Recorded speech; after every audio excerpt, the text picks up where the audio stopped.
ನೀವು ಕೈ ಮುಗಿದು ನಮ್ಮ ಅಲೆಮಾರಿಗಳ ಭವಿಷ್ಯ ಯಾವ ರೀತಿ ಇದೆ, ಮುಂದಿನ ಜೀವನ ಯಾವ ರೀತಿ ಇದೆ, ನಮಗೆ ಸುಖಮಯವಾಗುತ್ತೆ, ಸರ್ಕಾರಗಳು ಒಳ್ಳೆಯ ಮಾಡ್ತಾವ ಅಥವಾ ಏನಾಗುತ್ತೆ ಪಂಚಾಂಗ ಅಂತೇಳಿ ತಾವು ದೇವ್ರನ್ನ ಮುಗಿದು ಕಟ್ಟಿ ಹಾಕಿದ್ರಿ.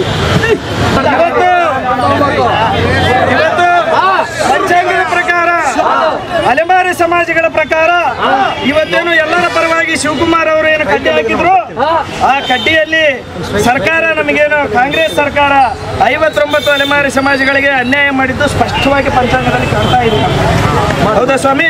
ಅದರ ಜೊತೆಗೆ ಹಾಗೇನೆ ಮುಂದಿನ ದಿನದಲ್ಲಿ ಪಂಚಾಂಗದ ಪ್ರಕಾರ ಈ ಸರ್ಕಾರವು ನಮಗೆ ನ್ಯಾಯ ಒದಗಿಸಿಕೊಟ್ರೆ ಮಾತ್ರನೇ ಇದರಲ್ಲಿ ಎರಡು ಕಾಣಿಸ್ತಿದೆ ಇವರಿಗೆ ಶನಿಗ್ರಹ ಅನ್ನತಕ್ಕಂಥದ್ದು.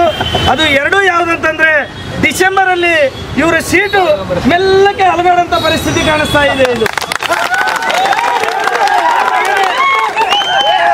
ಹಾಗೇನೆ ಮತ್ತೊಂದು ಶನಿ ಕಾಣಿಸ್ತಾ ಇದೆ ಇವರಿಗೆ. ಅಲೆಮಾರಿ ಸಮಾಜಗಳನ್ನ ಕಡೆಗಣಿಸಿದ್ರೆ ಇವರು ನ್ಯಾಯ ಕೊಟ್ರೆ ಮಾತ್ರ ಮತ್ತೆ ಮುಂದಿನ ಪರಿಸ್ಥಿತಿ ಹೆಂಗಿದೆ ಗೊತ್ತಿಲ್ಲ, ಇದ್ರ ಕಾಣಿಸ್ತಾನೂ ಇಲ್ಲ ಅದು. ಹಾಗೆ ನಮಗೆ ಅನ್ಯಾಯ ಮಾಡಿದ್ರೆ ಮಾತ್ರ 2028ರಲ್ಲಿ ಶನಿ ನಾವು ಸೀಟಿಂದ ಇಳಿಯೋದು ಗ್ಯಾರಂಟಿ, ಮಾಜಿ ಆಗೋದು ಗ್ಯಾರಂಟಿ, ಸರ್ಕಾರ ಬೀಳೋದು ಗ್ಯಾರಂಟಿ ತಮ್ಮಂತ ಈ ಮೂಲಕ ತಿಳಿಸ್ತಾ ಇದ್ದೀವಿ. ನನ್ನ ಹೆಸರು ಶಿವಕುಮಾರ್ ಅಂತೇಳಿ, ಕರ್ನಾಟಕ ರಾಜ್ಯ SC/ST ಅಲೆಮಾರಿ ಬುಡಕಟ್ಟು ಮಹಾಸಭಾ ಜಿಲ್ಲಾಧ್ಯಕ್ಷರು ಹಾಗೂ ಕರ್ನಾಟಕ ರಾಜ್ಯ ಬುಡಕಜನ ಕ್ಷೇಮಾಭಿವೃದ್ಧಿ ಸಂಘ ರಾಜ್ಯ ಸಂಘಟನಾ ಕಾರ್ಯದರ್ಶಿ.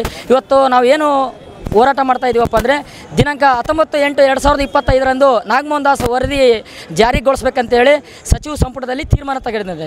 ಅದರಲ್ಲಿ ನಾಗಮೋಹನ್ ದಾಸ್ ವರದಿ ಪ್ರಕಾರ ಇವರು ಯಾವುದೇ ರೀತಿಯಾಗಿ ಸರಿಯಾದಂಥ ನಿರ್ಣಯ ತಗೊಂಡಿಲ್ಲ. ನಾಗಮೋಹನ್ ದಾಸು ಎಲ್ಲವೂ ಕೂಡ ಸುಪ್ರೀಂ ಕೋರ್ಟ್ ಏನು ಹೇಳಿದೆ ಆ ಮಾನದಂಡಗಳನ್ನು ಅನುಸರಿಸಿ ನಮಗೆ ಅಲೆಮಾರಿಗಳಿಗೆ ಪ್ರಾತಿನಿಧ್ಯ ಸಿಕ್ಕಿಲ್ಲ, 79 ಈ ದೇಶಕ್ಕೆ ಸ್ವತಂತ್ರ ಬಂದಂತೇಳಿ ಅವರು ಎ ಗ್ರೂಪಲ್ಲಿ ಇಟ್ಟಿದ್ದಾರೆ. ಎ ಗ್ರೂಪಲ್ಲಿ ಇಟ್ಟು ಅದಕ್ಕೆ ನಮಗೆ 1% ಮೀಸಲಾತಿ ಕೊಟ್ಟರು. ಆದರೆ ಇವತ್ತು ಕ್ಯಾಬಿನೆಟ್ನಲ್ಲಿ ಏನು ಮಾಡಿದಾರಪ್ಪ ಅಂದರೆ ಅವ್ರು ಇಚ್ಛೆಗೆ ಬಂದಂತೆ ಏನು ಬಲಗೈ ಸಮುದಾಯಕ್ಕೆ 6%, ಎಡಗೈ ಸಮುದಾಯಕ್ಕೆ 6%, ಕೊರ್ಮಾ ಕೊರ್ಚಾ ಬೋವಿ ಲಂಬಾಣಿ ಅದೇ ರೀತಿ ಅಲೆಮಾರಿಗಳು ಸೇರಿ 5%. ನಾವು ಕೊರ್ಮಾ ಕೊರ್ಚಾ ಬೋವಿ ಲಂಬಾಣಿಗಳ ಜೊತೆ ನಾವು ಫೈಟ್ ಮಾಡೋಕ್ಕಾಗುತ್ತಾ? ದೊಡ್ಡ ತಿಮಿಂಗಳು ಓಡಿಗೆ ಇದು ಮೀನಿಗೆ ಹಾಕಿದರೆ ತಿಮಿಂಗಳು ಏನು ಮಾಡ್ತವೆ, 5 ನಿಮಿಷದಲ್ಲಿ ಕರಿಗೋಂಗ ತಿಂತವೆ. ಅದಕ್ಕೋಸ್ಕರ ಸರ್ಕಾರ ಸಿದ್ದರಾಮಯ್ಯವರು ಇದ್ರ ಬಗ್ಗೆ ಅತ್ಯಂತ ಕ್ರಮ ವಹಿಸಿ ಏನು ನಮ್ಮ ಏನು ನಾಗಮೋಹನ್ ದಾಸ್ ವರದಿ ಕೊಟ್ಟಿದ್ರಲ್ಲ, 1% ಅಲೆಮಾರಿಗಳಿಗೆ ಎ ಗ್ರೂಪ್ ಕೊಟ್ಟಿದ್ರು, ಅದನ್ನೇ ಕೊಡಬೇಕು.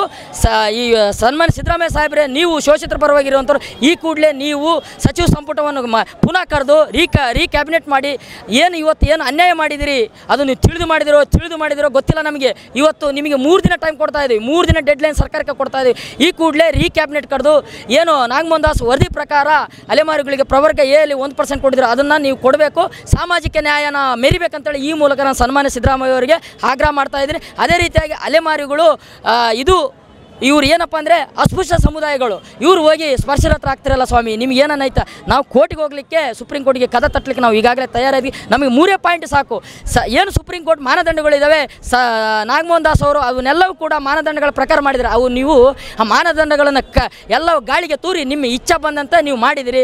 ನಮಗೆ ನಮ್ಮ ಅಸ್ಪೃಶ್ಯ ಜಾತಿಗಳ ಸ್ಪರ್ಶ ಜಾತಿ ಹಾಕಿದಿರಿ. ಅದೇ ರೀತಿಯಾಗಿ ಅಲೆಮಾರಿಗಳಿಗೆ ಪ್ರವರ್ಗ ಎಲ್ಲಿ 1% ಕೊಡಬೇಕು, ಅದನ್ನು ಕೂಡ ನೀವು ಬೇಕಾಬಿಟ್ಟಿ ಮಾಡಿದಿರಿ. 2 ಪಾಯಿಂಟು. ಅದೇ ರೀತಿಯಾಗಿ ಏನು 79 ವರ್ಷಗಳ ಏನು ಅಲೆಮಾರಿಗಳಿಗೆ ಪ್ರಾತಿನಿಧ್ಯ ಸಿಕ್ಕಿಲ್ಲ ಆ ಪ್ರಾತಿನಿಧ್ಯ ಕೊಡಬೇಕಂತೇಳಿ ಸರಿಯಾಗಿ ಒಳ್ಳೆ ವಿಸ್ತಾರವಾಗಿ ನಮ್ಮ ನಾಗಮೋಹನ್ ದಾಸ್ ಅವರು ವರದಿ ಮಾಡಿದರೆ ಆ ವರದಿನ ನಾವು ತಗೊಂಡು ಈಗಾಗಲೇ ಹೈಕೋರ್ಟು ಸುಪ್ರೀಂ ಕೋರ್ಟ್ ಈಗಾಗಲೇ ಕದ ತಟ್ಟಲಿಕ್ಕೆ ನಾವು ತಯಾರಿದ್ದೀವಿ. ಇದರಿಂದ ನಿಮ್ಮ ಸರ್ಕಾರಕ್ಕೆ ಚೀಮಾರಿ ಆಗುತ್ತೆ ಕೋರ್ಟು, ನೀವು ತಿಳಿಬೇಕು. ಇವಾಗ ತಿಳಿದು ಈ ಕೂಡಲೇ ಕ್ಯಾಬಿನೆಟ್ ಕರೆದು ಅಲೆಮಾರಿಗಳೇ 1% ನೀಡಬೇಕು. ಅವತ್ತು ಮಾತ್ರ ನೀವು ಸಾಮಾಜಿಕ ನ್ಯಾಯದ ಪರವಾಗಿದ್ದೀರಂತ ಸನ್ಮಾನ್ಯ ಸಿದ್ದರಾಮಯ್ಯ ನೀವು ಮೆರಿತೀರಿ. ಇಲ್ಲಾಂದರೆ ಈಗಾಗಲೇ ಪ್ರಗತಿಪರ ಚಿಂತಕರು ಮಾತಾಡ್ತಾ ಇದ್ದಾರೆ ನಿಮ್ಮ ಪರವಾಗಿ. ಸಿದ್ದರಾಮಯ್ಯವರು ಸಾಮಾಜಿಕ ನ್ಯಾಯ ಪರವಾಗಿಲ್ಲ, ಶೋಷಿತರು ಇವರೆಲ್ಲ ಡ್ರಾಮಾ ಮಾಡ್ತಾರೆ ಅಂತ ಹೇಳ್ತಾ ಇದ್ದಾರೆ. ನೀವು ಡ್ರಾಮಾ ಆಗ್ತಿರೋ, ಸಾಮಾಜಿಕ ನ್ಯಾಯ ಒದಗಿಸಿಕೊಡ್ತೀರೋ ಅಂತೇಳಿ ಈ ಕೂಡಲೇ ನೀವು ಇದ್ರ ಬಗ್ಗೆ ನೀವು ಎಚ್ಚರ ವಹಿಸಬೇಕು. ಕ್ಯಾಬಿನೆಟ್ ಕರೆದು 1% ನೀಡಬೇಕಂತೇಳಿ ಈ ಮೂಲಕ ನಾನು ಸಿದ್ದರಾಮಯ್ಯ ಸರ್ಕಾರಕ್ಕೆ ಒತ್ತಾಯ ಮಾಡ್ತಾ ಇದ್ದೀನಿ. ಸರ್, ನಮ್ಮ ಹೆಸರು ಆನಂದ್ ಕುಮಾರ್ ಅಂತ, ಜಿಲ್ಲಾಧ್ಯಕ್ಷರು ಪ್ರಜಾ ಪರಿವರ್ತನೆ ವೇದಿಕೆ ಹಾಗೂ ಜಿಲ್ಲಾ ಉಪಾಧ್ಯಕ್ಷರು ಕರ್ನಾಟಕ ರಾಜ್ಯ ಛಲವಾದಿ ಮಹಾಸಭಾ. ಇವತ್ತೇನು ಒಳ ಮೀಸಲಾತಿ ಒಂದು ಕ್ಯಾಬಿನೆಟಲ್ಲಿ ತೀರ್ಮಾನ ಆಗಿದೆ, ಅದು ಸಂಪೂರ್ಣವಾಗಿ ಭಾಳ ದುಃಖ ತರುವಂಥ ಅಲೆಮಾರಿ ಜನಾಂಗಕ್ಕೆ ದುಃಖ ತರುವಂಥ ಒಂದು ವಿಷಯವಾಗಿದೆ. ಏಕೆಂದರೆ ಮಾನ್ಯ ಸುಪ್ರೀಂ ಕೋರ್ಟ್ ಆದೇಶ ಏನು ಹೇಳ್ತಾ ಇದೆ ಅಂದರೆ ಶೋಷಿತ ಸಮುದಾಯಗಳು, ತಳ ಸಮುದಾಯಗಳು, ಅತ್ಯಂತ ಕಡುಬಡತನದಿಂದ ಇರ್ತಕ್ಕಂಥ ಜನರಿಗೆ ಪ್ರಾಧಾನ್ಯತೆ ಕೊಡಬೇಕಂತ ಸುಪ್ರೀಂ ಕೋರ್ಟ್ ಆದೇಶ ನೀಡಿದ್ರೂ ಇವತ್ತು ಮಾನ್ಯ ಸಿದ್ದರಾಮಯ್ಯ ಸರ್ಕಾರ ಕೇವಲ ವೋಟ್ ಬ್ಯಾಂಕ್ ರಾಜಕಾರಣಕ್ಕೋಸ್ಕರ ಇವತ್ತು ಅಲೆಮಾರಿಗಳನ್ನ, ಕಡುಬಡತನಲ್ಲಿರ್ತಕ್ಕಂಥ ಅಲೆಮಾರಿ, ಇವತ್ತು ಟೆಂಟಲ್ಲಿ ಜೀವನ ಮಾಡ್ತಕ್ಕಂಥ ಅಲೆಮಾರಿಗಳನ್ನ ತಗೊಂಡೋಗಿ ಸ್ಪರ್ಶ ಜಾತಿಗಳು ಆಗಿರ್ತಕ್ಕಂಥ ಲಂಬಾಣಿ, ಬೋವಿ, ಕೊಲಂಬೋ ಜಾತಿಗಳ ನಡುವೆ ಸೇರಿಸಿದ್ದಾರೆ. ಇದು ಅಘೋರವಾದ ಒಂದು ವಿಷಯ ಅಂತ ಹೇಳ್ಬೋದು. ಯಾಕಂದರೆ ಮಾನ್ಯ ಸಿದ್ದರಾಮಯ್ಯ ಸಾಹೇಬ್ರನ್ನ ಸಾಮಾಜಿಕ ಅಧಿಕಾರ ಅಂತ ಹೇಳ್ತಾ ಇದ್ದಾರೆ. ಇದು ನಿಜಕ್ಕೂ ಸಾಧ್ಯ ಆಗಬೇಕಂದ್ರೆ ಏನು ಅಲೆಮಾರಿ ಜನಾಂಗಕ್ಕೆ ಮಾನ್ಯ ನ್ಯಾಯಮೂರ್ತಿ ನಾಗಮೋಹನ್ ದಾಸ್ ಅವರು ಏನು ಪ್ರತ್ಯೇಕವಾಗಿ 1% ಮೀಸಲಾತಿ ಇಟ್ಟಿದ್ರು, ಅದನ್ನು ಈ ಕೂಡಲೇ ಮಾನ್ಯ ಅಲೆಮಾರಿ ಜನಾಂಗಕ್ಕೆ ಪ್ರತ್ಯೇಕವಾಗಿ ಕ್ಯಾಬಿನೆಟ್ನಲ್ಲಿ ಮತ್ತೊಮ್ಮೆ ಚರ್ಚೆ ಮಾಡಿ ನಿಗದಿಪಡಿಸ್ಬೇಕು. ಇಲ್ಲಾಂದರೆ ಅವರು ಸಾಮಾಜಿಕ ಅಧಿಕಾರಿಗಳಲ್ಲ. ಏಕೆಂದರೆ ತಳ ಸಮುದಾಯವ್ರನ್ನ ಮೇಲೆತ್ತಬೇಕಂತೇಳಿ ತಮ್ಮ ಮನಸ್ಸಿನಲ್ಲಿದ್ದರೂ ಕೂಡ ಕೆಲವು ಸಚಿವರ ಒತ್ತಾಯಕ್ಕೆ ಮಣಿದು ಈ ರೀತಿ ಅನ್ಯಾಯದ ಕೆಲಸವನ್ನು ಮಾಡಿದ್ದಾರೆ. ದಯವಿಟ್ಟು ಇದನ್ನು ಮುಂದೆ ಹೋಗೋಕ್ಕೆ ಬಿಡಬಾರ್ದು. ನಾವು ಮುಂದಿನ ದಿನಗಳಲ್ಲಿ ಎಡ ಮತ್ತು ಬಲ ಎಲ್ಲ ಪ್ರಗತಿಪರ ಚಿಂತಕರು ಈ ಬಗ್ಗೆ ಸರಿಪಡಿಸ್ತಾ ಇದ್ದರೆ, ಈ ಸಮಸ್ಯೆಯನ್ನು ಸರಿಪಡಿಸ್ತಾ ಇದ್ದರೆ ಮುಂದಿನ ದಿನಗಳಲ್ಲಿ ವಿಧಾನಸೌಧ ಮುತ್ತಿ ಹಾಕುವಂಥ ಕೆಲಸಗಳನ್ನು ನಾವು ಖಂಡಿತವನ್ನು ಕಡಗಂಟೆ ಮಾಡ್ತೇನೆ ಅಂತ ಈ ಮೂಲಕ ಆಗ್ರಹ ಮಾಡ್ತೇನೆ. ಬಳ್ಳಾರಿಯ ನಿರಂತರ ಸುದ್ದಿಗಾಗಿ ಬಳ್ಳಾರಿ ಬೆಳಗಾಯಿತು ಚಾನೆಲ್ನ ಸಬ್ಸ್ಕ್ರೈಬ್ ಮಾಡಿ ಹಾಗೂ ಬೆಲ್ ಐಕಾನ್ ಒತ್ತಿ.